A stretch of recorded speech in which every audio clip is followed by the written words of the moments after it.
आऊज़ुबिल्लाहि मिनश्शैतानिर्रजीम बिस्मिल्लाहिर्रहमानिर्रहीम। Dear students, अस्सलाम वालेकुम। उम्मीद है आप लोग खैरियत से होंगे। देखें, आपके लिए हम डिफरेंट जो है वो मेथड्स इस्तेमाल करते हैं ताकि आपकी स्पेस भी, अगर आपके पास इंटरनेट हो तो आपकी स्पेस भी कम ले और आपको समझ भी आ जाए। तो इसलिए मैंने क्वेश्चन साथ रखा हुआ है। ये लेफ़्ट हैंड साइड पे जो आपको नज़र आ रहा है ये आपका क्वेश्चन है, और जो राइट हैंड साइड पे जो आपको नज़र आ रहा है पेज पे ये आपका सॉल्यूशन है। ठीक है, तो इस तरीके से मैं आपको साथ क्वेश्चन पढ़ा होगा और साथ सॉल्यूशन पढ़ा होगा, तो आपको साथ साथ समझाता जाऊंगा। अब तक हम चैप्टर 3 पढ़ रहे थे, अब हम चैप्टर 2 पे आते हैं। चैप्टर 2 में सिर्फ जो है बैलेंस शीट्स हैं सारी, लेकिन इसमें थोड़ी सी जो है चेंजेस हैं, लेकिन चीज़ वही है। जो आपने अगर समझ लिया है चैप्टर 3 को, तो चैप्टर 2 आपके लिए प्रॉब्लम नहीं है। ठीक है, तो हमारे पास सबसे पहले क्वेश्चन है। ये क्वेश्चन नंबर, अगर आपके पास बुक है तो बुक को साथ रखेंगे, और जिसके पास बुक नहीं है तो उसके लिए मैंने यहाँ पे क्वेश्चन जो है ये लेफ्ट हैंड साइड पे ये आपका क्वेश्चन है। ये जो क्वेश्चन है ये प्रॉब्लम 2.3 है। इसका पेज नंबर जो है वो 72 है। ये यहाँ पे मैंने मेंशन कर रखा है प्रॉब्लम 2.3, पेज जो है 72। मेरे एरो को देखें, ये पेज 72 और प्रॉब्लम जो है वो 2.3 है।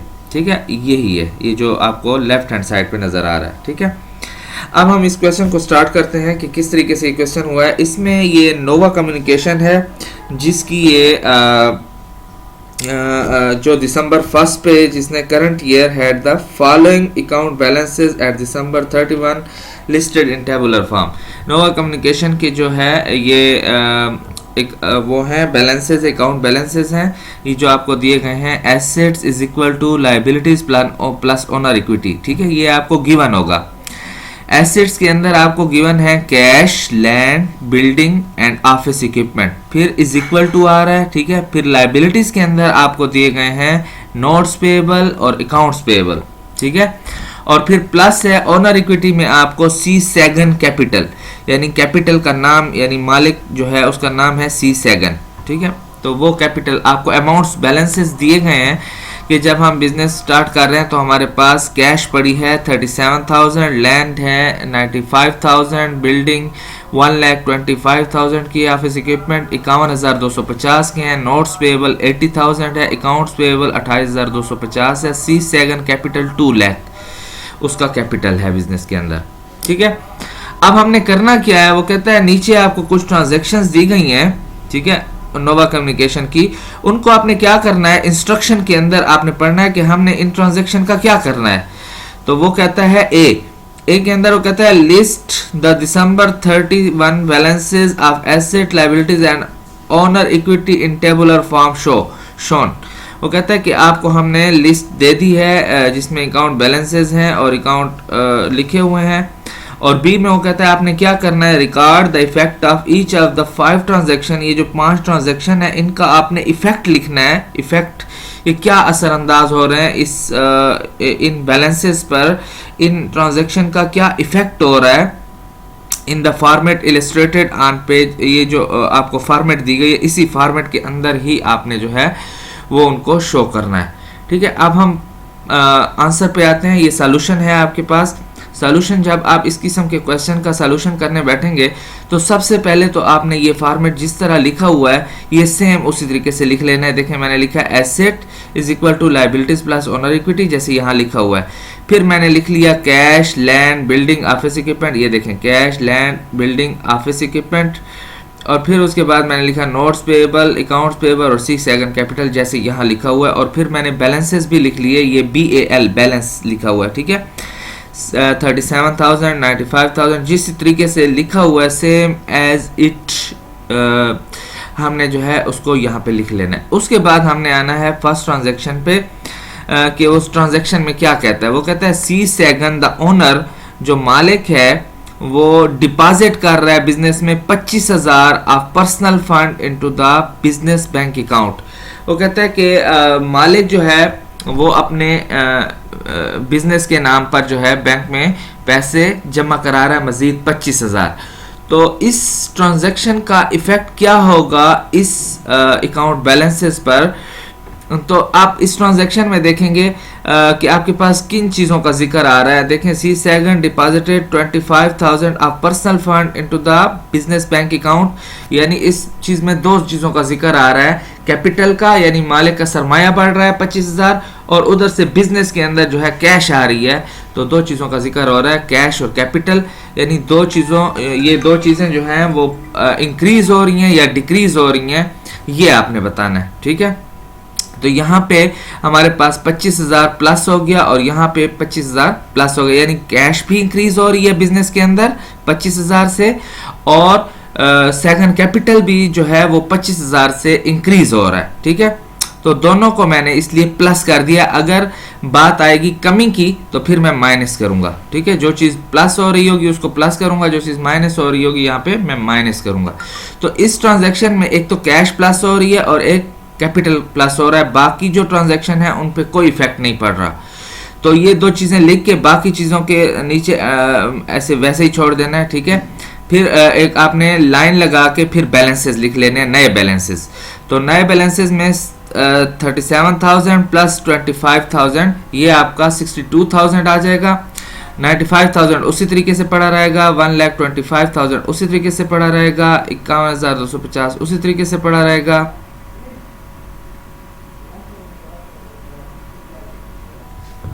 अच्छा, बाकी ये नोट्स पेबल जो है वो भी उसी तरीके से 80,000, यानी उसका बैलेंस में फ़र्क नहीं आया, चेंज नहीं आया।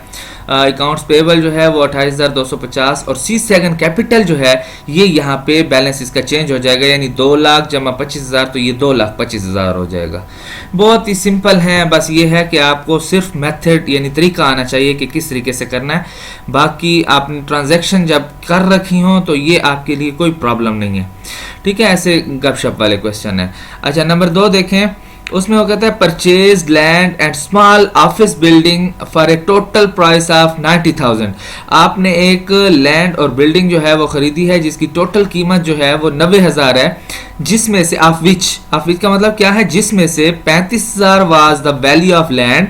इस 90,000 में से वो कहता है कि 35,000 की ज़मीन है, and 55,000 was the value of building, और इस 90,000 में से बिल्डिंग की कीमत जो है वो 55,000 है और ज़मीन की कीमत 35,000 है। ठीक है, ये पेड 25,000, इस 90,000 में से वो कहता है 22,500 जो है इन कैश हम मौके पर कैश की सूरत में दे देते हैं, and signed A note payable for the remaining balance of 67,500, और 90,000 में से जो बाकी 67,500 बचता है वो हम जो है नोट्स, उसके लिए हम एक नोट लिख के दे देते हैं कि हम बाद में देंगे।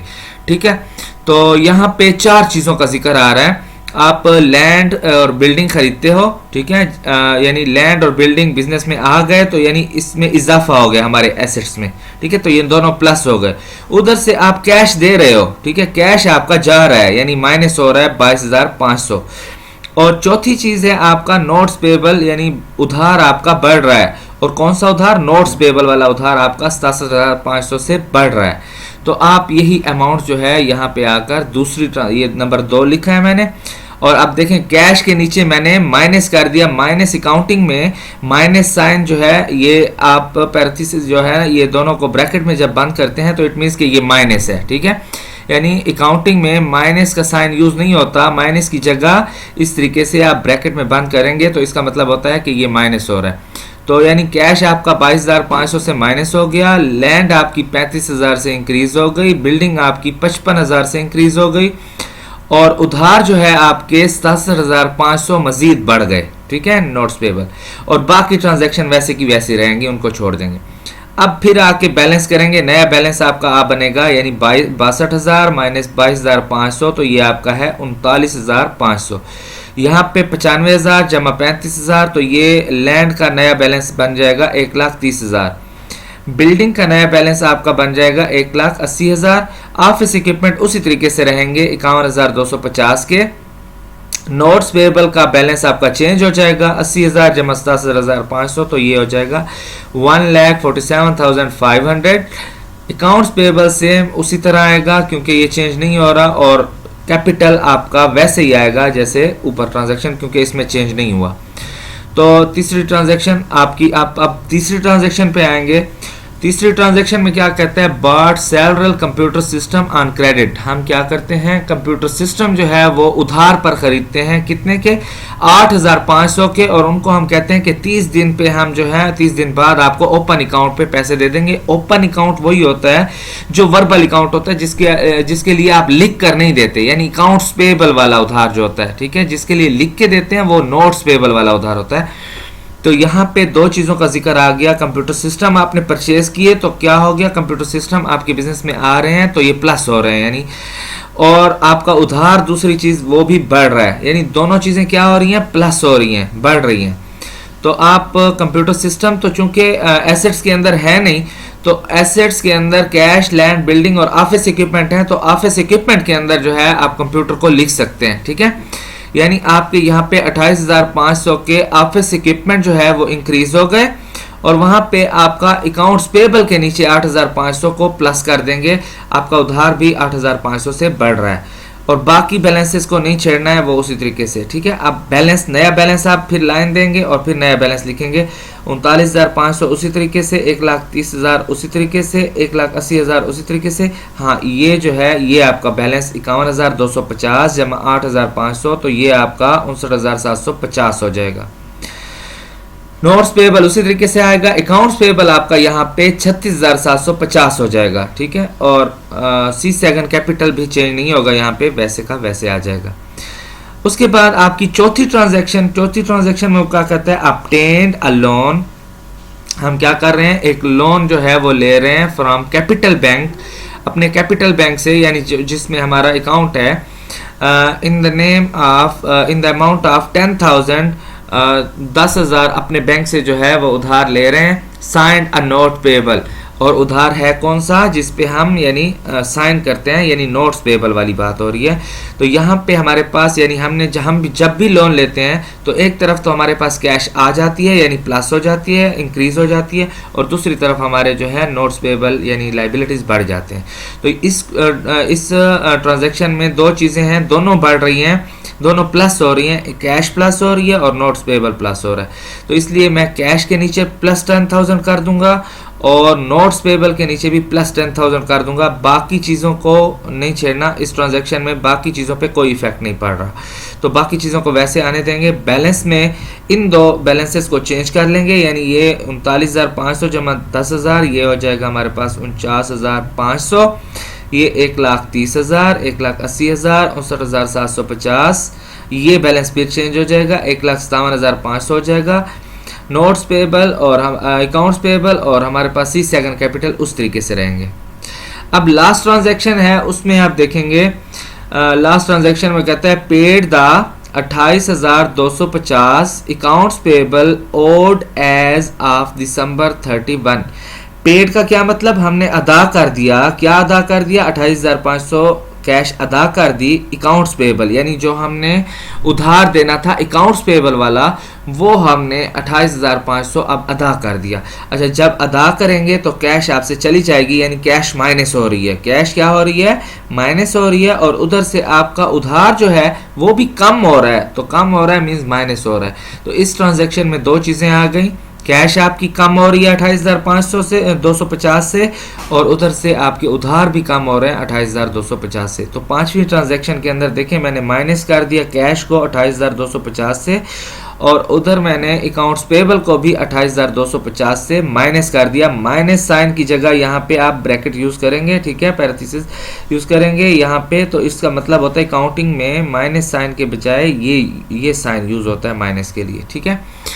तो फिर आप नए बैलेंसेस जो है आपके पास आ जाएंगे, 21,250 कैश का बैलेंस आ जाएगा, लैंड का बैलेंस आ जाएगा 1,30,000, 1,80,000, 59,750 ऑफिस इक्विपमेंट का।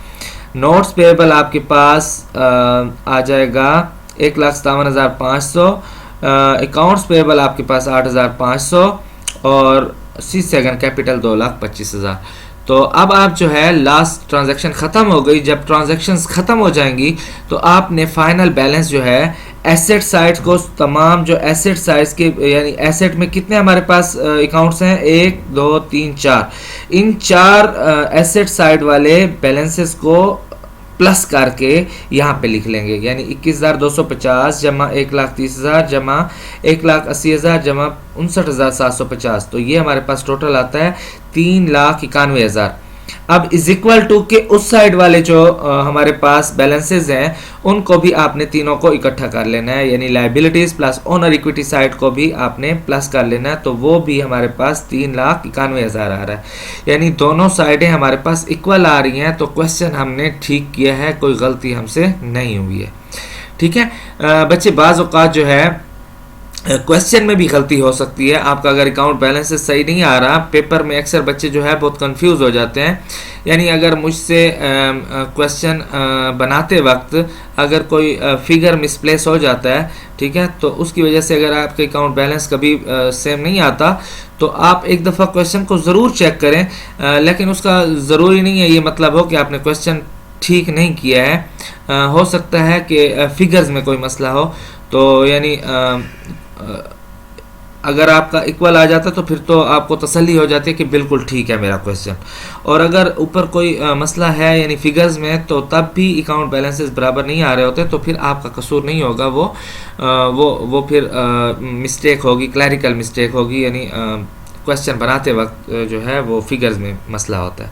ठीक है, तो बच्चे यानी इस किस्म के क्वेश्चन जो हैं ये आपके इसमें बुक में आपके चैप्टर 2 में और पढ़े हैं, उसको आप प्रैक्टिस के तौर पे कर सकते हैं। इसके आगे वाला ये प्रॉब्लम था 2.3, इसके आगे आपके पास प्रॉब्लम 2.4 है, उसको जो है आप कोशिश करें सेम इसी तरीके से क्वेश्चन है, उसको प्रैक्टिस के तौर पे जो है करें, और फिर मुझे अगर सेंड करते हैं तो मैं उसको चेक करके आपको बता दूंगा कि आपका ठीक है या गलत है, कौन सी यहाँ पे मिस्टेक्स हैं आपकी।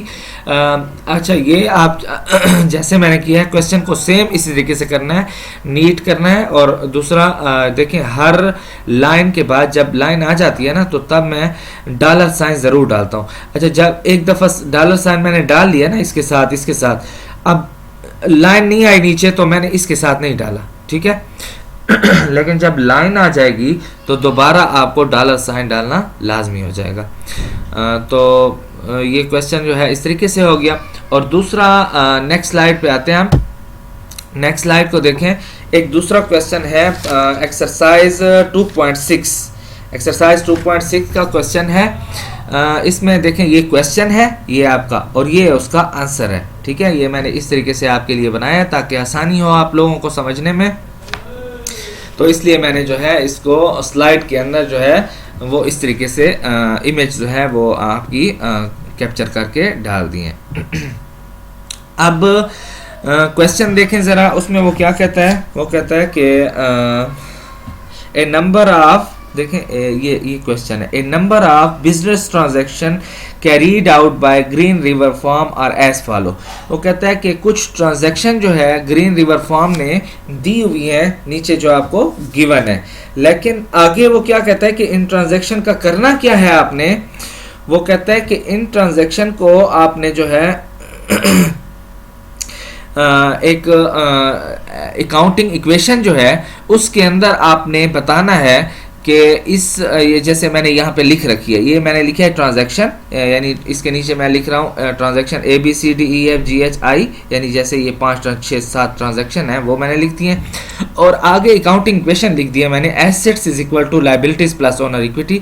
तो वो कहता है यहाँ पे जैसे पिछले क्वेश्चन में हमने किया उसमें हमने क्या किया कि जो ट्रांजैक्शन होती थी उसको हम अमाउंट से प्लस और माइनस कर देते थे।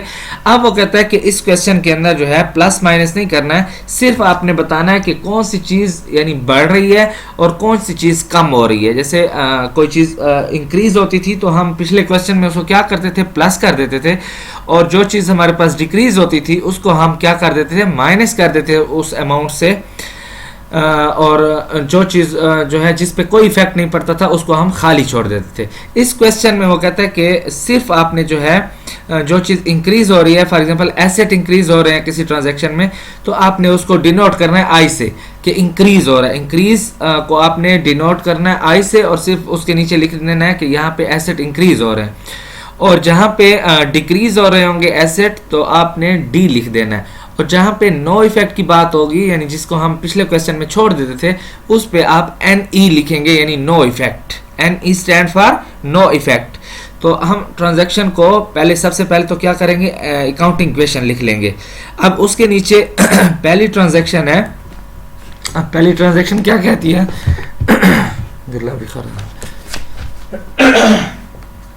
पहली ट्रांजैक्शन में वो क्या कहता है, बारोड मनी फ्रॉम बैंक। हमने क्या की, यानी उधार लिया बैंक से।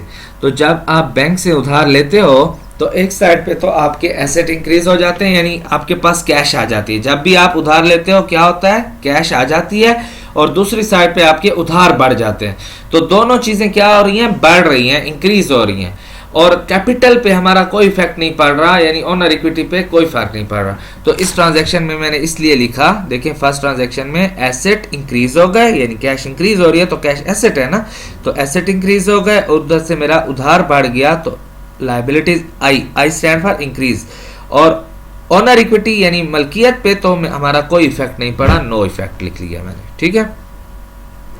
अब दूसरी ट्रांजैक्शन देखें तो उसमें कहता है सोल्ड लैंड, हमने क्या की, जमीन बेच दी for cash at a price equal to its cost. अच्छा, ये बात जो है at equal to its cost, ये बड़ी समझने वाली बात है। सबसे पहली बात तो ये है कि हमने, वो कहता है कि जमीन बेच दी उतने की जितने की हमने खरीदी थी यानी हमने जमीन बेच दी उतने की जितने की हमने खरीदी थी। तो क्या हो गया, जमीन जब आप बेचते हो तो उसके बदले में उतनी ही अमाउंट के आपके पास कैश आ जाती है। तो दोनों, यानी लैंड भी आपके पास एसेट है और कैश भी आपके पास एसेट है। यानी 50,000 की अगर लैंड चली गई आपसे, एक एसेट चला गया और उसके बदले में 50,000 कैश आ गई, तो इट मीन्स कि कोई फर्क ना पड़ा, यानी दोनों एसेट, एक एसेट उतनी अमाउंट से डेबिट यानी प्लस हो गया और दूसरा उतनी अमाउंट से माइनस हो गया, तो नो इफेक्ट वाली बात हो गई, ठीक है। तो इसलिए मैंने दूसरी ट्रांजैक्शन के अंदर लिखा नो इफेक्ट, लायबिलिटीज पे भी नो इफेक्ट, ओनर इक्विटी पे भी नो इफेक्ट। हाँ, अगर यहाँ पे ये जो इक्वल टू इट्स कास्ट वाली बात है, यहाँ पे अगर क्वेश्चन के अंदर इस तरीके से होता कि sold land for cash at price equal to its cost की बात कर रहे हैं ना, अगर हम कहते हैं at price greater than its cost, यानी हमने 50,000 की जमीन ली थी और अब हम 1 लाख की बेच रहे हैं, तो फिर हमारी ओनर इक्विटी भी बढ़ गई, यानी 50,000 का हमें फायदा हो गया, मालिक को सरमाया बढ़ गया, 50,000 का कैश भी मजीद इंक्रीज हो गया, ठीक है। तो यहाँ जब इस किस्म की ट्रांजैक्शन होगी तो फिर उसमें जो है इफेक्ट जो है वो चेंज हो जाएगा। लेकिन जब वो बात करेगा price equal to its cost, तो इट मीन्स कि एक एसेट उतने ही मालियत का गया और दूसरा एसेट उतनी ही मालियत का हमारे पास आ गया, तो इट मीन्स प्लस माइनस 0 हो गया, ठीक है, तो नो इफेक्ट हो गया। सी ट्रांजैक्शन देखें नेक्स्ट, तो उसमें कहते हैं paid a liability, paid a liability, हमने वाजिबात अदा कर दिए। जब भी आप उधार अदा करते हो तो क्या होता है, आपके पास कैश चली जाती है, यानी एसेट आपके डिक्रीज हो जाते हैं। जब भी आप उधार अदा करते हो तो कैश आपकी यानी कैश आपसे चली जाती है, मींस डिक्रीज हो गई, और उधर से उधार भी आपके कम हो गए तो वो भी डिक्रीज हो गए। तो सी ट्रांजैक्शन में देखें मैंने इसलिए लिखा कि एसेट भी डिक्रीज हो गए, लायबिलिटीज भी डिक्रीज हो गए और ऑनर इक्विटी पे कोई इफेक्ट नहीं पड़ा, ठीक है। चौथी ट्रांजैक्शन डी में देखें, वो कहता है return for credit some of equipment previously purchased on credit but not yet paid for. हम अब क्या कर रहे हैं कि हमने पहले जो ऑफिस इक्विपमेंट खरीदे थे उनके लिए हम क्या कर रहे हैं, कैश पे कर रहे हैं।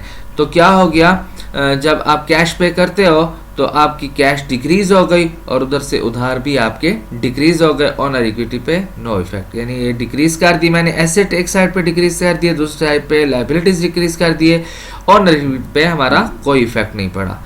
ई ट्रांजैक्शन देखें, ई में क्या कहता है, वो ई में कहता है सोल्ड लैंड फॉर कैश। अब फिर वो कहता है कि हमने फिर जो है अपनी जमीन बेच दी पैसों पर at a price in excess of cost, in excess of cost. अच्छा, ये ट्रांजैक्शन देखें, जैसे मैंने आपको कहा ना ऊपर वाली बात कि ग्रेटर देन कास्ट या एक्सेस ऑफ कास्ट, कि हमने अब जमीन बेची लेकिन जितने पे खरीदी थी उतने की नहीं बेची, उससे ज़्यादा पैसों की बेची। जब उससे ज़्यादा पैसों की बेची तो यानी वो फिर हमारे पास एसेट इंक्रीज हो गए, यानी हमारे पास लैंड थी फॉर एग्जांपल 50,000 की और उसके बदले हमने अब 60,000 की बेच दी उसको, तो 10,000 जो है ऊपर वाले ये हमारे एसेट इंक्रीज हो गए और उधर से मालिक का सरमाया भी 10,000 से बढ़ गया। ठीक है, लाइबिलिटीज पे नो इफेक्ट। जैसे मैंने ऊपर बात की ना, वही ट्रांजैक्शन अब आ गई। तो यानी जब एक्सेस ऑफ कॉस्ट की बात करेगा, अच्छा इस तरीके से भी हो सकता है, sold land for cash at price in lower of cost. ठीक है, यानी हम नुकसान भी तो हो सकता है ना, यानी ज़मीन हम बेचते हैं कम कीमत पर, तो फिर क्या होगा हमारे पास, फिर हमारे पास एसेट डिक्रीज हो गए और उधर से हमारा यानी सरमाया भी कम हो जाएगा बिजनेस में। तो डिक्रीज और डिक्रीज दोनों, एसेट भी डिक्रीज हो जाएगा और ओनर इक्विटी भी डिक्रीज हो जाएगी, लाइबिलिटी पे नो इफेक्ट पड़ेगा। ठीक है, तो यहाँ पे बात आई एक्सेस ऑफ कास्ट की, इसलिए हमारे पास अब इंक्रीज हो गई एसेट और ओनर इक्विटी भी इंक्रीज हो गई और लाइबिलिटीज पे नो इफेक्ट। एफ ट्रांजैक्शन में क्या कहता है, purchase a computer on credit. Simple सी बात है, purchase a computer on credit. जब आप परचेज करते हो कंप्यूटर को, तो कंप्यूटर बिजनेस में आ रहा है, यानी कंप्यूटर प्लस हो रहा है, इंक्रीज हो रहा है और उधार भी आपका बढ़ रहा है, तो आपका एसेट साइड भी इंक्रीज हो गई और लाइबिलिटी साइड भी इंक्रीज हो गई। ठीक है, एफ ट्रांजैक्शन देखें, एसेट इंक्रीज हो गए, लाइबिलिटीज इंक्रीज हो गए और ऑनर इक्विटी पे नो इफेक्ट। इस तरीके से जी ट्रांजैक्शन देखें, तो जी ट्रांजैक्शन में क्या है, जी ट्रांजैक्शन में वो कहता है the owner invested cash in the business. मालिक जो है वो अपने बिजनेस में पैसा डाल रहा है, तो जब पैसा बिजनेस में डाल रहा है तो कैश भी इंक्रीज हो रही है, यानी एसेट भी इंक्रीज हो रहे हैं और उधर से मालिक का सरमाया भी इंक्रीज हो रहा है, लाइबिलिटीज पे नो इफेक्ट पड़ रहा है। ठीक है, तो जी में इसलिए मैंने लिखा कि एसेट इंक्रीज हो गई और ऑनर इक्विटी इंक्रीज हो गई और लाइबिलिटीज पे नो इफेक्ट हो गया। ठीक है, उसके बाद क्या होगा, हमारे पास नेक्स्ट ट्रांजैक्शन है कि क्या हो गया, एच ट्रांजैक्शन में वो कहता है purchased office equipment for cash. अब यहाँ पे ऑफिस इक्विपमेंट की बात आ गई कि ऑफिस इक्विपमेंट हम खरीदते हैं पैसे देकर, तो यानी क्या हो गया, जब एक एसेट, दोनों एसेट हैं, ऑफिस इक्विपमेंट भी एसेट है, कैश भी एसेट है, तो आप यानी 50,000 के ऑफिस इक्विपमेंट खरीदते हैं तो उधर से आपका 50,000 कैश में चला जाता है और 50,000 के ऑफिस इक्विपमेंट आ जाते हैं, तो इट मीन्स नो इफेक्ट, यानी किसी चीज़ पर फर्क नहीं पड़ता। तो इसलिए हम no effect on asset, no effect on liabilities and no effect on owner equity. Last transaction है हमारे पास collected and accounts receivable. Collected and account receivable का क्या मतलब कि किसी ने हमारे पैसे देने थे, यानी 25,000 हमारा किसी ने देना था फॉर एग्जांपल, और उसने 25,000 हमें दे दिया, तो जब वो दे दिया तो कैश तो हमारे पास आ गई, उधर से वसूलियां जो हैं वो भी हमारा एसेट है, वो 25,000 से डिक्रीज हो गया, तो यानी प्लस माइनस इक्वल हो गए, तो इसलिए नो इफेक्ट होगा एसेट्स पे, नो इफेक्ट होगा लाइबिलिटीज पे और नो इफेक्ट होगा ऑनर्स इक्विटी पे। तो ये हमारे पास इस किस्म के क्वेश्चन भी हैं आपके इसमें बुक में, तो इस किस्म के क्वेश्चंस की भी आप प्रैक्टिस कर सकते हैं। और दूसरा जो मैंने आपको बताया, इससे पहले वाला क्वेश्चन था उसका भी मैंने आपको क्वेश्चन बता दिया, इसका क्वेश्चन मैं आपको दूसरा साथ सेंड कर दूंगा, आप प्रैक्टिस के तौर पे जो है इसको भी साथ में कर सकते हैं।